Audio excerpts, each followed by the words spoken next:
Hello दोस्तों, स्वागत है आपका अपना YouTube channel black book race में। ये है ईडीएम का, मैं शॉर्ट में ईडीएम को आईडीएम लिखता हूँ। ये हो जाएगा पार्ट 31 वीडियो, ठीक है। चलिए, तो हम लोग एक्सरसाइज क्या कर रहे थे, एक्सरसाइज 6 ही चल रहा था अपना, है ना, अभी कंप्लीट नहीं हुआ है इसमें, ठीक है, जहाँ तक हमें याद है। और इसमें एक्सरसाइज 6 में हम लोग क्वेश्चन नंबर 10 तक कंप्लीट कर लिए थे। तो आइए हम इस पार्ट 31 में क्वेश्चन नंबर 11 से स्टार्ट करते हैं। ये रहा स्लाइड आपके सामने, दिखाई दे रहा होगा और मैंने सबको पढ़ा रखा है, आपको पता भी होगा। Burn a hole in one's pocket, पढ़ा दिए हैं इसको। To power while on trouble water, है ना। क्या बताए थे इसमें जी, कि अशांत पानी में जब पानी को व्हाइल को डाल दिया जाता है, जब मतलब खौलते हुए पानी में जब तेल डाल देते हैं तो क्या होता है, वो पानी शांत हो जाता है ना। मतलब इसका क्या निकला था, गुस्से को शांत करना, ठीक है। क्वेश्चन नंबर 10 को देखते हैं। ये रहा, to hit the nail on the head, है ना, मतलब सटीक फिक्स जगह पे मारना एकदम, है ना, सटीक निशाने पर लगाना। To hit the nail on the head, ये नेल था, बताए थे ना, इसे तो पढ़ा रखे हैं आपको, है ना, कि नेल के हेड पर हिट करना, ठीक है। To hit the nail on the head, मतलब इस नेल के हेड पर क्या करना, हिट करना, ठीक है। स्किल के हेड पर क्या करना, हिट करना, ठीक है। मतलब सटीक जगह पर, सटीक या सही समय पर, है ना। सटीक मतलब देखो, अगर कोई आदमी इस तरीके से हथौड़े से अगर कील पर मार रहा है, मतलब क्या है, उसका निशाना क्या है, सटीक है। क्या है, सटीक है। और इन चीजों को मैंने समझा रखा है आपको, ठीक है। आइए क्वेश्चन नंबर 11 को देखते हैं। यहाँ से हम लोग का एक्सरसाइज 31 स्टार्ट होता है। एक्सरसाइज 31 नहीं, सॉरी, पार्ट 31 स्टार्ट होता है क्वेश्चन नंबर 11 से, ठीक है।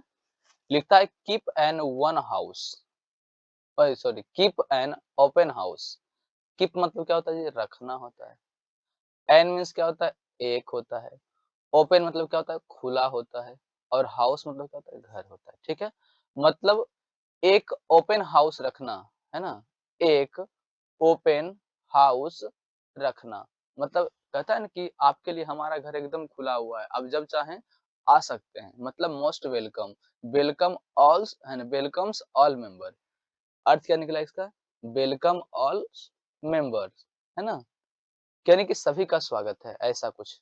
Keep an open house, keep मतलब रखना, एक खुला घर, या ओपन हाउस मतलब रखना ओपन हाउस, है ना, रखना एक ओपन हाउस। कहता है कि आपके लिए हमारा घर एकदम खुला हुआ है, आप जब चाहें आ सकते हैं। इसका मतलब है कि आप उस आदमी का हमेशा हर स्थिति में वेलकम करना चाहते हैं, है ना, तभी तो ऐसा कहेंगे कीप एन ओपन हाउस, ठीक है। कीप एन ओपन हाउस मतलब एक खुला हुआ घर रखना, जहाँ हम अतिथियों को सत्कार के लिए रखते हैं ना, गेस्ट हाउस बना के रखते हैं कि आप जब चाहें आ सकते हैं हमारे यहाँ, ठीक है। तो कीप एन ओपन हाउस याद रहेगा, कीप एन ओपन हाउस याद रहेगा, मतलब एक खुला हुआ घर रखना, मतलब हमेशा अतिथियों के स्वागत में, है ना, लोगों का वेलकम करने के लिए एक घर हमेशा रिजर्व रखना, ठीक है। मतलब वेलकम ऑल मेंबर, है ना, सभी का स्वागत है, कोई भी वहाँ आ सकता है, ठीक है। चलिए, तो नेक्स्ट क्वेश्चन की तरफ चलते हैं। ये उतना हार्ड नहीं था, इजीली याद हो जाएगा, घबराने की बात नहीं है। हम आगे चलते हैं और नेक्स्ट स्लाइड को खोल लेता हूँ। चलिए, ये आपके सामने है नेक्स्ट क्वेश्चन, क्वेश्चन नंबर 12। चलिए, ये क्वेश्चन नंबर 12वां है, आपको दिखाई दे रहा होगा स्लाइड पर, ठीक है। जहाँ दिखाई नहीं देगा हम खुद ही उन बातों को लिख देंगे साइड में, ठीक है। वैसे क्लियर दिखाई दे रहा है। To break a leg, to break a leg, to break a leg, break का मतलब क्या होता है, टूटना, टूट जाना, है नहीं। अ लेग मतलब एक पैर, एक टांग, ठीक है। अब जैसे देखो, यहाँ ये आदमी है, बैसाखी के सहारे खड़ा है, ठीक है, खड़े हैं ये, ठीक है, ये बैसाखी के सहारे खड़े हैं यहाँ। और इनका एक पैर में देखो, यहाँ अगर गौर से आपको दिखाई दे रहा होगा तब, इस तरीके से प्लास्टर किया हुआ है ना, इसमें प्लास्टर किया हुआ है, ठीक है। मतलब ब्रेक मतलब टूटना, अ मीन्स एक, लेग मतलब टांग, है ना? टूटना एक टांग। मतलब इस तरीके से अगर हिंदी में इसका अर्थ निकालें इस इडियम का अगर हिंदी में अर्थ निकाले तो क्या निकलेगा? ब्रेक अ लेग मतलब टूटा हुआ एक पैर, टूटा हुआ एक पैर, ऐसा ही अर्थ निकलता है। लेकिन नहीं, लेकिन नहीं, है ना? इस इडियम का टू ब्रेक अ लेग का मतलब होता है किसी को शुभकामनाएँ देना, है ना? किसी को विशेष करना या गुड लक कहना, ऐसा अर्थ आता है, ठीक है? अगर गाँव देहात में अगर पढ़े-लिखे कम आदमी होंगे, अगर वहाँ आप कह देंगे to break a leg, to break a leg जैसे ही सुनेगा, है ना? एक तो पहले ना उनका पैर टूटा हुआ है।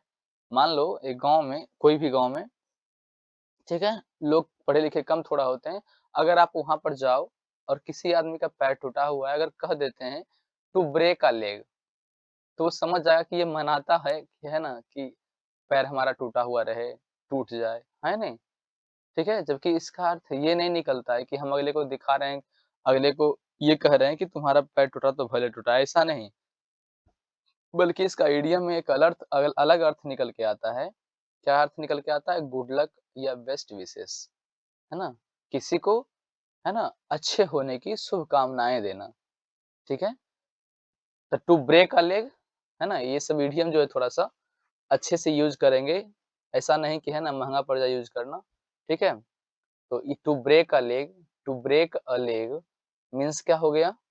बेस्ट विशेस हो गया या टू विश गुड लक, है ना? किसी को शुभकामनाएँ देना, किसी को अच्छे भाग्य की शुभकामनाएँ देना, उसके लिए हम लोग क्या यूज़ करेंगे? To break a leg, to break a leg, है ना?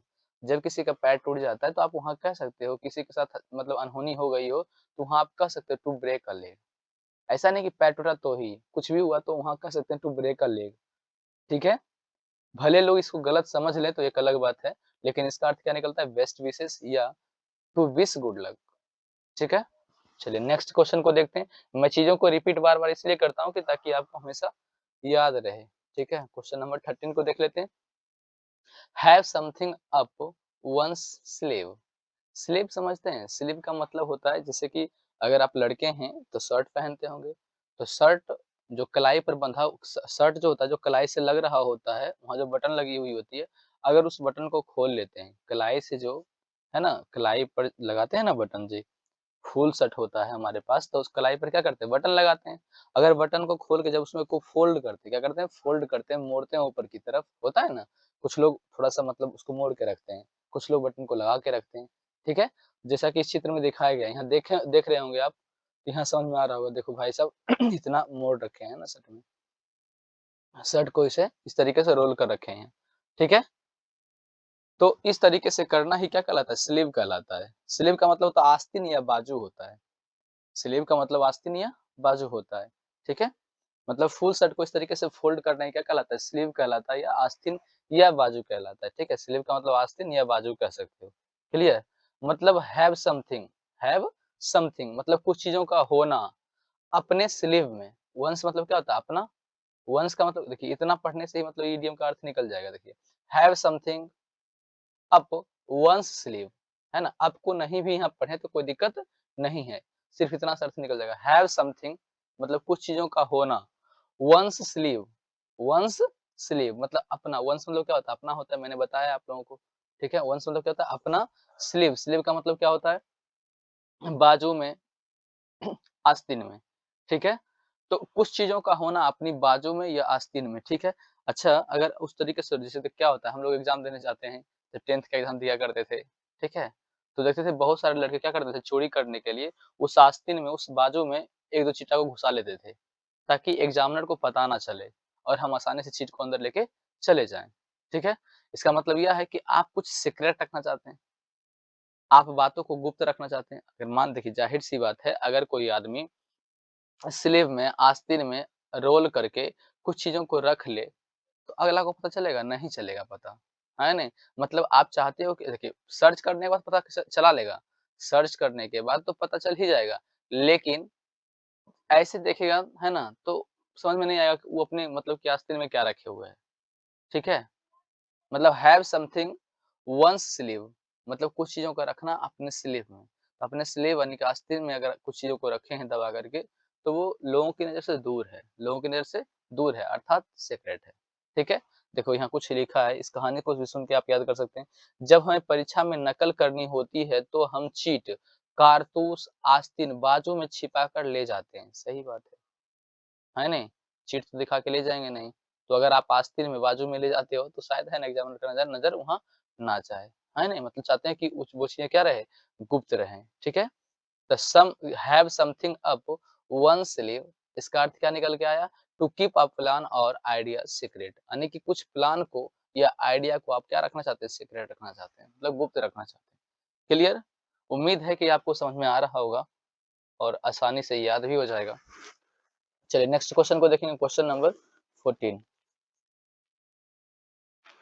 क्वैक इन वंस शूज और वुड्स, ठीक है? क्वैक, क्वैक का मतलब होता है थरथराना या कांपना, क्वैक, है ना? बहुत अच्छा वर्ड मीनिंग है, इसे याद रखेंगे तो बहुत अच्छी बात है, ठीक है? क्वैक, ठीक है? क्वैक का मतलब क्या होता है? कांपना। एक तो ट्रिमर एक वर्ड लिखाए थे आपको, ट्रिमर का मतलब ही कांपना होता है, क्वैक का मतलब ही क्या होता है? कांपना होता है, ठीक है? तो क्वैक मतलब कांपना, इन मतलब में, वंस मतलब अपने, जूते में। मान लो इतना ही याद, अगर इतना से ही अगर इस इडियम का अर्थ निकालें, ठीक है? यहाँ शूज हो सकता है या बूट्स हो सकता है, तो बूट्स कहो या शूज कहो, है ना? लगभग एक ही बात होता है, ठीक है? शूज कह लो या बूट्स कह लो, है ना? बूट भी बोलते हैं, बूट्स भी बोलते हैं शूज को ही, ठीक ना? थोड़ा-सा मतलब उसकी बनावटी ढंग अलग होते हैं, ठीक है? तो यहाँ हो सकता है इस इडियम को ऐसा ना ऐसे नहीं पूछ करके एग्ज़ाम में, क्वैक इन वन्स शूज ना पूछ करके, क्वैक इन वन्स बूट्स भी पूछ सकता है।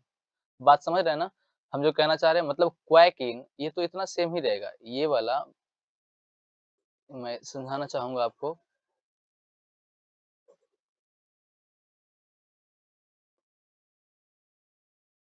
सॉरी यार, 1 सेकंड।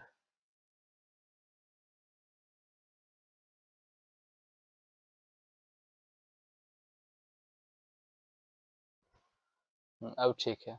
देखिए, इस इडियम को पूछ सकता है कुछ इस तरीके से, क्वैक इन वन्स या तो शूज़ लगा के पूछ देगा या तो बूट्स लगा के पूछ देगा, दोनों का अर्थ एक ही है ना?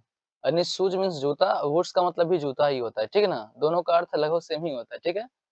इस मतलब कि बनावटी ढंग अलग भले होते हैं बूट्स का, है ना, शूज़ से, लेकिन बूट्स भी मतलब शूज़ को ही कहते हैं, यानी जूते को ही कहते हैं, ठीक है? तो क्वैक मीन्स काँपना, देखो हमें तो इडियम को याद करने से मतलब यार क्वैक क्वैक का मतलब क्या होता है? क्वैक का मतलब होता है काँपना, इन मतलब में, वन्स शूज़ मतलब अपने ही जूते में, वन्स मतलब क्या होता है? अपने, और शूज़ का मतलब क्या होता है? जूते होते हैं, ठीक है? यानी अपने ही जूते में, अपने, वन्स मतलब अपने, जूते में, इन मतलब क्या होता है? में, काँपना। अपने जूते में काँपना या अपने बूट्स में काटना या काँपना या अपने शूज़ में काँपना। अपने शूज़ में कोई आदमी अगर काँपता हो, ठीक है? सोचो, और कोई जूते पहन रखे हैं और वो काँप रहे हैं या बूट्स पहन रखे हैं, वो काँप रहे हैं, है ना? इसका मतलब है कि वो आसानी से डरने वाला आदमी है, नहीं कि डर से काँपना, है नहीं? कभी-कभी होते हैं, आप शूज़ पहन रखो या बूट्स पहन रखो हैं रख रहे मतलब कि पहन रखे हो, ठीक है? बट मतलब कि अगर काँप रहे हो अपने जूते में या अपने बूट्स में, इसका मतलब क्या है? आप डर से काँप रहे हो, है ना? एक अलग किस्म का डर है आपके अंदर, जिसकी वजह से आप काँप रहे हो, आपके शरीर वाइब्रेशन में है, थरथरा रहा है, काँप रहा है नहीं?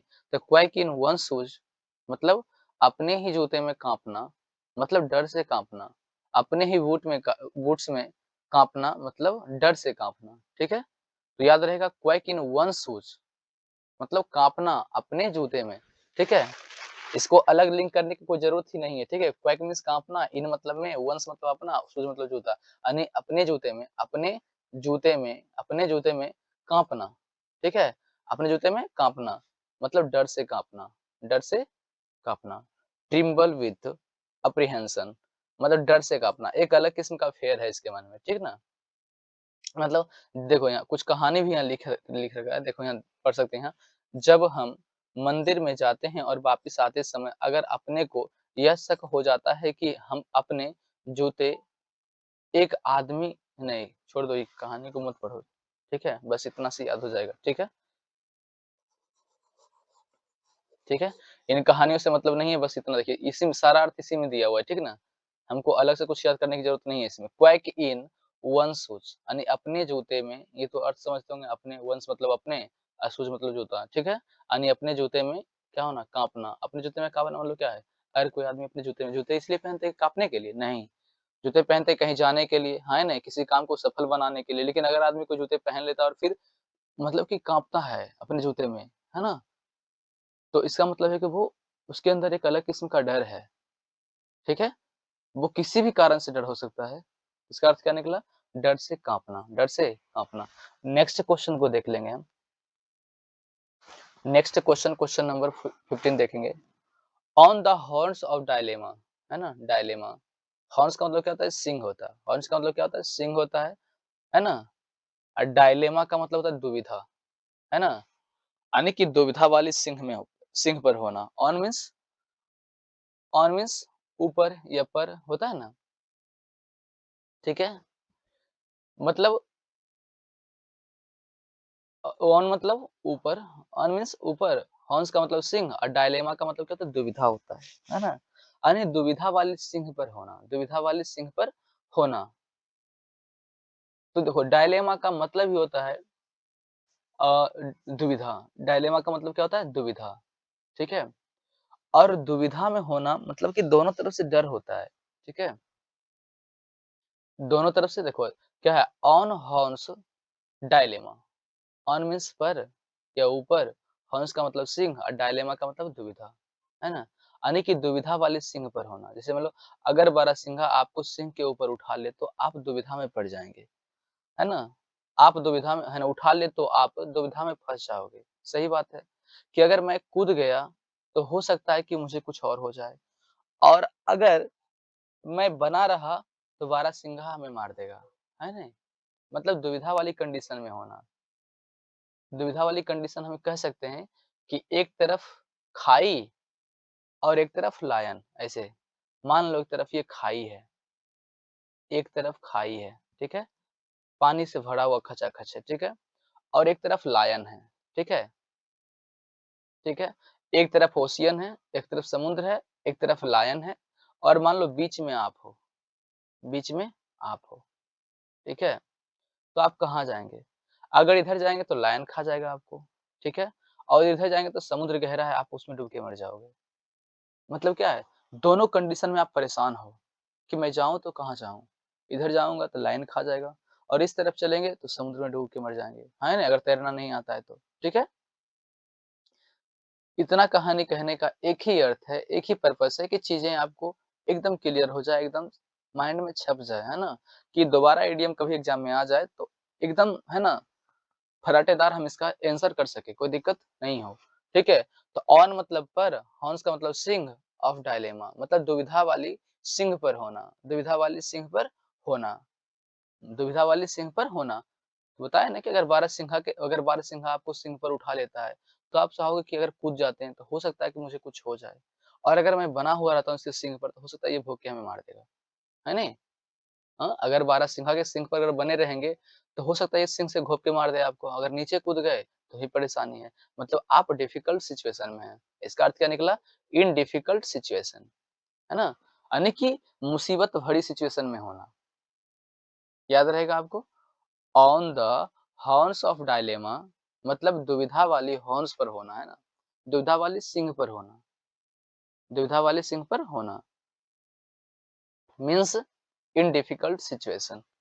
नेक्स्ट क्वेश्चन को देख लेते हैं हम लोग। Question number 16, cut both ends. Cut both, cut means काटना या कट करना, बोथ मतलब दोनों तरफ से, एंड्स मतलब अंत, यानी कि दोनों के अंत से काटना, है ना? यानी ये दोनों तरफ से काटना। बोथ एंड्स का मतलब क्या होता है? दोनों तरफ से। बोथ एंड्स का मतलब क्या होता है? दोनों तरफ से।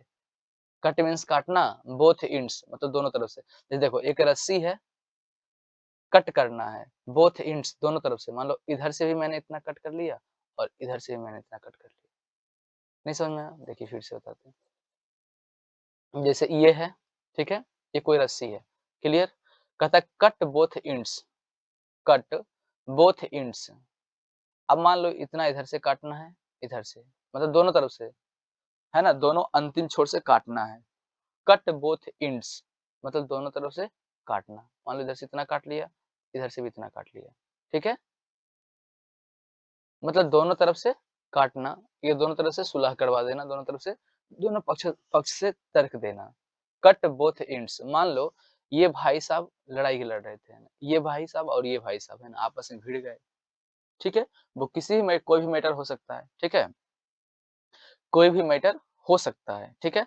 मान लो ये जो सुंदर परी हैं यहाँ पर दिख रही होंगी है ना बीच में ये, ठीक है? ये गर्ल्स को देखना, ठीक है? मान लो ये भाई साहब इस बात का दावा करते हैं कि इस लड़की से मैं प्यार करूँगा, इस ये लड़की हमें चाहती है और ये भाई साहब कहते हैं कि हम मतलब ये लड़की जो है हमें चाहती है, ठीक है? इस बात पर ये दोनों भाई साहब के बीच में बहस हो जाती है, क्लियर? बातों को समझिए, है ना? इतना कहानी कहने का मेरा मतलब ये नहीं है कि मैं आपको कहानी सुना रहा हूँ। बस कहानी कहने का सीधा अर्थ है भाई कि आपको ये इडियम समझ में आ जाए, ठीक है? चलिए, तो ये जैसे कि क्या है, ये भाई साहब दावा करते हैं कि ये लड़की हमें चाहती है और ये भाई साहब दावा करते हैं कि ये लड़की हमें चाहते हैं। इसी बात पर एक दिन दोनों में क्या हो गया, बहस हो गया। बहस हो गया, तभी ये लड़की आती है और कहती है कि बात ऐसा है कि मैं तुम दोनों को चाहती हूँ, है ना? मतलब क्या है, ये दोनों दोनों पक्षों से क्या दी, तर्क दी कि बात तो ऐसा है कि हम तुम दोनों को चाहती हूँ, ठीक है? इस तरीके से आके इन्होंने क्या कर दिया, सुलह करवा दिया दोनों के बीच में। कट बोथ एंड्स मतलब दोनों को, है ना? दोनों को काट ली। Cut both ends, cut both ends, cut means काटना, बोथ एंड्स मतलब दोनों तरफ से, है ना? इधर से भी और इधर से भी, इन दोनों लड़कों को काट लिया, है ना? और बोली कि मैं दोनों को चाहती हूँ, ठीक है? मतलब argue in favour of both sides मतलब दोनों तरफ से, दोनों साइड्स के फेवर में होना, दोनों साइड के फेवर में होना, दोनों पक्षों के मतलब दोनों पक्षों में क्या देना, तर्क देना, आर्ग्यू देना, है ना? Argue in favour of both sides मतलब दोनों साइड में क्या देना, आर्ग्यू देना, ठीक है? दोनों पक्ष में, दोनों के फेवर में तर्क देना, ठीक है? तो कट बोथ एंड्स याद रहेगा आपको, दोनों पक्षों की तरफ से तर्क देना। नेक्स्ट क्वेश्चन को देख लेते हैं। चलिए, अ मैन ऑफ अस्ट्रा। अस्ट्रा का मतलब क्या होता है, अस्ट्रा का मतलब होता है खरपतवार। क्या होता है, खरपतवार। तिनका होता है या खर होता है, खरपतवार, ठीक है? खरपतवार, क्लियर? अ मैन मतलब एक आदमी, ऑफ अस्ट्रा मतलब कि अस्ट्रा का मतलब खरपतवार का एक आदमी, खरपतवार का एक आदमी। अच्छा, खरपतवार का एक आदमी, ये सुनने लगता है उठपटांग जैसा। खरपतवार का एक आदमी, खरपतवार, खरपतवार का एक आदमी, है ना? एक आदमी, खरपतवार का एक आदमी, मतलब खरपतवार का बना हुआ एक आदमी, ठीक है? जैसे हम बीजूका को ले लेते हैं, बीजूका, जो हम लोग खेत खलिहान में बना देते हैं कि बाहरी जानवर हमला ना करे हमारे फसल के ऊपर, है ना? इस तरीके से हम लोग बीजूका को बना देते हैं ना जी, इस तरीके से बीजूका को बना देते हैं, है ना? काला चंदन लगा देते हैं, इस तरीके से एकदम हूबहू इंसान का शक्ल हम दे देते हैं, ठीक है? अब लोग तो इनके पैर में स्प्रिंग लगा देते हैं कि हवा तेज चलेगी तो इनका क्या होगा, शरीर में झुकाव आएगा तो जानवरों को ऐसा लगेगा कि सच में कोई आदमी खड़ा है वहां, ठीक है? मतलब इसके अंदर जान नहीं है नहीं, इसके अंदर कोई गुण नहीं है, लेकिन ये काम की चीजें हैं, ठीक है? किसान को बहुत सपोर्ट करता है, नहीं तो किसान अगले खेत में फसल लगाने जाएगा तब तक पहले खेत का फसल फसल जानवर बर्बाद कर देगा, है नहीं? तो ऐसा करने से किसानों ने इतना अच्छा दिमाग लगाया कि मैं अगर ऐसा कर देता हूँ, बीजूका बना के लगा देता हूँ अपने खेत में, तो शायद हो सकता है कि जानवर डर के भाग जाए। वो समझ ले कि किसान ही है खेत में लाठी लिए हुए, ठीक है? और बनाने वाले एकदम बहुत ही गजब बनाते हैं, एकदम, है ना? हाथ में डंडे दे दिया और इस तरीके से बीजूका को खड़ा कर देते हैं। मतलब बीजूका में कोई गुण नहीं होता है, ये है ना? तो इसी को कहेंगे अ मैन ऑफ अस्ट्रा मतलब तिनका का एक आदमी या खरपतवार का बना एक आदमी, अ मैन ऑफ अस्ट्रा, याद रहेगा? अ मैन ऑफ अस्ट्रा मतलब तिनका का बना हुआ एक आदमी। इसके अंदर गुण नहीं होता है, लेकिन ये यूज़लेस भी नहीं है, हम इसको यूज़ करते हैं। अर्थ क्या निकला? बिना गुणों का व्यक्ति। अच्छा, इसके अंदर गुण तो नहीं है, लेकिन ये यूज़लेस नहीं है ना? मैं ये कहना चाह रहा हूँ कि इसके अंदर गुण तो खरपतवार का बना हुआ, इसके अंदर क्या गुण रहेगा? गुण कुछ नहीं है, लेकिन ये किसानों के लिए बड़ा ही काम का चीज़ है। क्लियर? मतलब a man of no substance useless, है ना? A man of no useless यानी कि ये मैन जो है, ये आदमी जो बना हुआ था पुतला, पुतला का जो आदमी बना होता है, ये यूज़लेस नहीं है, ऐसा कहना चाहता है। ये यूज़लेस नहीं है, बेशक इसके अंदर कोई गुण नहीं है, ठीक है? अ मैन ऑफ अस्ट्रो मतलब तिनका का बना एक आदमी, मतलब इसके अंदर गुण नहीं है, लेकिन ये बहुत ही काम की चीजें होती है। मतलब a man of no useless मतलब यूजलेस जो नहीं हो, ठीक है, बिना गुण का हो सकता है लेकिन यूजलेस नहीं है। नेक्स्ट क्वेश्चन को देखेंगे। मैं नेक्स्ट क्वेश्चन के लिए अगले स्लाइड को खोल लेता हूँ, ठीक है, 1 सेकेंड।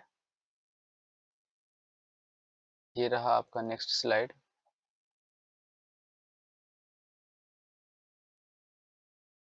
और मैं थोड़ा घर से दूर हूँ, जहाँ की नेटवर्क हमें नहीं मिल पाती है, इसीलिए हम वीडियो को थोड़ा-सा अपलोड करने में दिक्कत हो रही है यार, ठीक ना? लेकिन ऐसा नहीं है कि वीडियो आपको नहीं मिलेगी, मिलेगी, है ना? तब तक आप चाहें तो पिछला रिवीजन कर सकते हो, ठीक है? चलिए, क्वेश्चन नंबर 18 को देखेंगे। Fly into a passion. Fly means क्या होता है? उड़ना होता है। फ्लाई मीन्स क्या होता है? उड़ना होता है। इंटू मीन्स में कह सकते हैं अ फैशन मतलब एक जज़्बे में उड़ना, एक जज़्बे में उड़ना, है ना?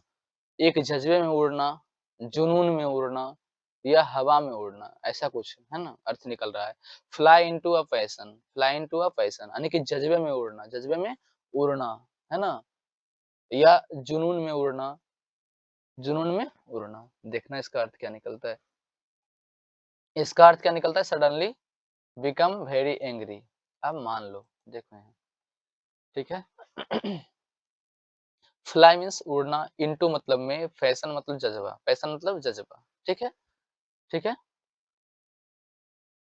तो फ्लाई मीन्स उड़ना, इंटू मतलब में अ फैशन, पैशन मीन्स होता है जज़्बा। एक बात समझना या जुनून होता है, ठीक है? पैशन मीन्स, है ना? पैशन मीन्स क्या होता है? जुनून या जज़्बा होता है। कम पैशन का मतलब क्या होता है जी? इसमें अगर COM लगा दो, कम पैशन, कम पैशन, PASSION, कम पैशन, इसका अर्थ निकल गया दया भाव, ठीक है? दया भाव, समझिएगा, कम पैशन अगर COM अगर कम लगा दो इसमें तो अर्थ फिर बदल जाता है, ठीक ना? ध्यान दीजिएगा। कम पैशन का मतलब होता है दया भाव, लेकिन पैशन का मतलब क्या होता है? जुनून होता है। पैशन का मतलब क्या होता है? जुनून होता है, ठीक है? पैशन मीन्स क्या होता है? जुनून होता है। क्लियर?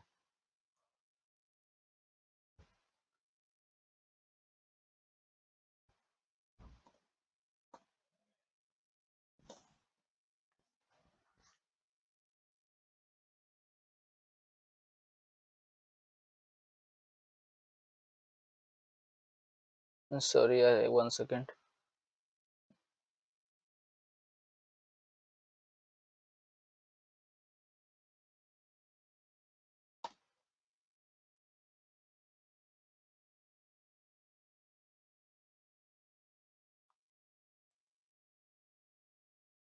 चलिए अब ठीक है। फ्लाई इनटू अ पैशन मतलब सडनली बिकम वेरी एंग्री, है ना? मतलब बहुत ही जल्दी गुस्से में या क्रोधित हो जाना, ऐसा अर्थ निकल रहा है। Fly into a passion, fly means उड़ना, इनटू मतलब में, पैशन मीन्स जज्बे, जज्बा, जुनून कह सकते हो, ठीक है? जज्बा, ठीक है? अब देखो,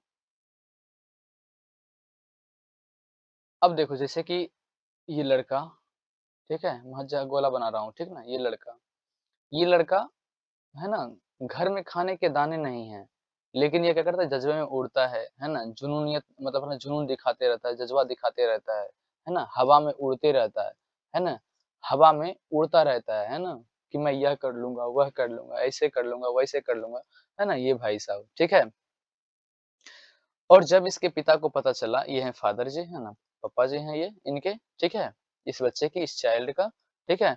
जब इनको पता चला कि हमारा बेटा है ना, एकदम इतना शैतान है कि वो हवा में हमेशा उड़ता रहता है ना? घर में खाने के दाने नहीं हैं और वो हवा में उड़ता है, ठीक है? तब क्या हो जाएँगे वो? चिढ़ जाएँगे उसके ऊपर, है ना? बहुत ज़्यादा गुस्सा कर जाएँगे, है नहीं? जब जब बेटे, है ना, घर में खाने के दाने ना हो और बेटा एकदम फुच बाबू, है ना, एकदम, मतलब दिखाता फिरे, है ना, एकदम जुनून में एकदम चूर हो कि नहीं हम तो ये कर लेंगे, ऐसे कर लेंगे, यह हो जाएगा, वह हो जाएगा, इस तरीके से डिंग डोंग करे। जब उसके पिता को पता चला कि ये तो हमेशा मतलब क्या है ना, मतलब बांधते चलता है ना, अपनी शौक का, तो उन्होंने इसके ऊपर बरस पड़े, मतलब गुस्सा कर गए। मतलब मतलब ये कि जो नहीं भी है, उन चीज़ों को अगर आप दिखा रहे हो लोगों को, शो कर रहे हो कि हम ऐसे कर रहे हैं, वैसे कर रहे हैं, ये है, वो है, तो ऐसे में क्या हो जाएँगे, अगर पिता को पता चलेगा तो वो गुस्से हो जाएँगे कि नहीं? मतलब फ्लाई इंटू अ पैशन, मतलब फ्लाई मीन्स उड़ना, इंटू मतलब में पैशन मीन्स जुनून। जब ये लड़का जुनून में उड़ रहा था, हवा में उड़ रहा था, जब पिता को पता चला तो उन्होंने इसको क्या कर दिए, डाँट दिए। मतलब सडन बिकम वेरी एंग्री, मतलब उन्होंने क्या हो गए, गुस्से हो गए इस लड़के के ऊपर। क्लियर? ऐसा अर्थ निकला इसका।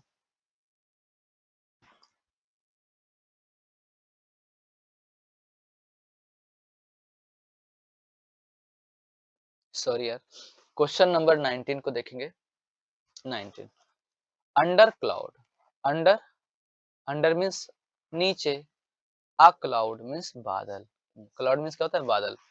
मतलब बादल के नीचे, बादल के नीचे, ठीक है, बादल के नीचे। इसका अर्थ होता है संदेह के घेरे में, संदेह के घेरे में। सस्पिशियस इसका अर्थ निकलता है, सस्पिशन, अंडर अ सस्पिशन, इन अ, है ना, डिसग्रेस ना, डिसग्रास कह सकते हैं, डिसग्रास का अंडर अ सस्पिशन, ज्यादातर यही पूछ देता है, ठीक ना, अंडर अ सस्पिशन या इन डिसग्रास भी कह सकता है, ठीक है।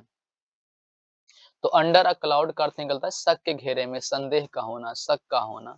अंडर अ क्लाउड का अर्थ क्या निकलता है, शक के घेरे में होना या संदेह में होना, ठीक है। तो under a cloud, under means नीचे, क्लाउड मीन्स बादल, ठीक है। मान लो कोई स्त्री अगर करवा चौथ की है और आसमान में बादल दिखे, तो वो चाँद को देखने के लिए तरस जाती हैं, है ना? उस चाँद को देखने के लिए तरस जाती हैं बेचारी, है ना? वो खड़े रहते हैं घंटों तक कि कब चाँद निकलेगा, और सस्पिशन उनको, मतलब ये सस्पिशन बनते रहता है मन में, ये संदेह उनके मन में आता रहता है कि हो सकता है इतना बादल है, तो चाँद बाहर आएगा भी या नहीं, है ना? उनके अंदर एक अलग किस्म का सस्पिशन सी बनी रहती है, ठीक ना? उनके अंदर एक संदेह बनी रहती है। तो अंडर अ क्लाउड मतलब बादल के नीचे, बादल के नीचे कौन था?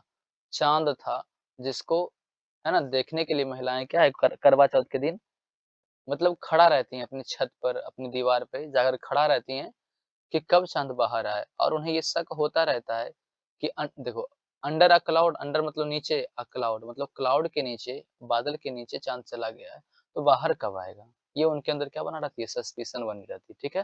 तो अर्थ क्या निकला? संदेह का होना या शक का होना, ठीक है? संदेह के घेरे में होना या शक के घेरे में होना, मतलब अंडर अ सस्पिशन। चलिए नेक्स्ट क्वेश्चन को देख लेते हैं। क्वेश्चन नंबर 20 देखते हैं। Keep one's cards close to one's chest. Keep मतलब रखना अपने कार्ड को, वंस मतलब अपना, और कार्ड्स का मतलब समझ लो ताश पत्ता, ठीक है। कीप मतलब रखना अपने ताश पत्ते को, क्लोज करके मतलब बंद करके, टू वंस चेस्ट मतलब अपने चेस्ट मतलब अपने छाती के, है ना, करीब लाकर, क्लोज करके कार्ड को रखना, है ना। कीप वंस कार्ड्स मतलब अपने कार्ड को रखना क्लोज करके, बंद करके पूरा पढ़िए। कीप वंस कार्ड्स क्लोज मतलब कीप मतलब रखना, वंस मतलब अपना, कार्ड को क्लोज करके मतलब बंद करके, कहाँ? अपने चेस्ट के पास, है ना।